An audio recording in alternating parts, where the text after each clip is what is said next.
Yan na mga idol. Ito yung tropa ko. Ulit kakarating lang gusto nang mauna. May babalikan pa raw siya. Talaga Ang halian na. Yun, palabas na yung isa.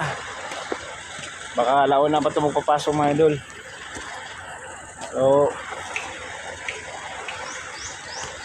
ito yung kanang issue. Mabuti nagsikuha na yung mga dahon nito, no? Dati nakalbo na to sa sobrang init. Kalbo talaga pag tag-araw. Kasi mabalik pag umulan. Buti nagsikuha na. Tagsibol ba niya, taglagas. Walang tag-upakong tag-upakong. Yung tagpanot din na talaga yun. Tuloy-tuloy na yun. Diretso na yun.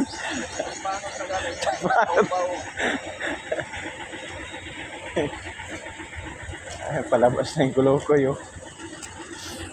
Ayun palabas na yung isa namin kasama ng mga idol Balik na po na. Ayaw kaya kawana. Ha? Ulit sa dagan niya, balik na po. Sigurado. Kung walang truck doon. Mga balik lang, 2.30. Sino? Sir. So 1 times 0. Si Toto. Oto, kasi taba. Taba.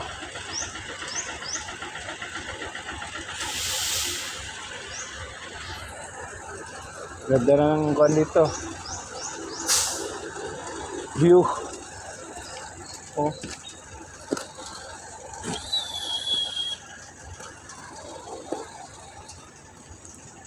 Diba? Ganda na yung kanya mga idol. Bumalik na sa dati yung ganda ng mga dahon niya talagang malulusog kasi panay ulan na. Hindi gaya nung nakarang buwan, sobrang init. Lagas na dahon. Pangit tingnan, parang nasa disyerto. Ano ba namatay mga kahoy? Ngayon medyo naka-recover na. So ito mga idol, antay-antay tayo dito sa kung anong kanang gwardiya, kung magpapasok ba o alaw na.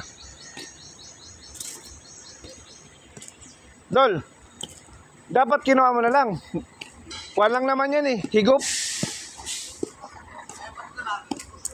Di, pakiramdaman mo ba kung sus, ayaw, palit na bako. Malakas talaga.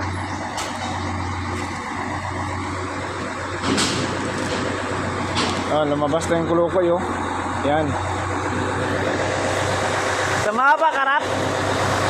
Ito dito yung kulokoy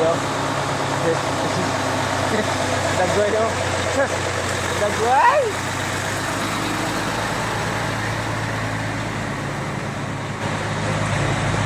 Malaw na pa ito Alaw na pa magpapasok yun alaw na. Alaw na pa ito.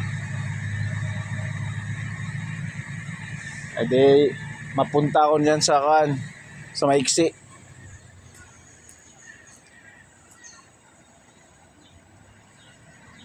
Mahaba mapunta yan si 549. So wala na naman pa pasok mga idol. Kaya kain muna tayo. Sa mapalos ko dyan, kain na. Huwag kayong pagutom.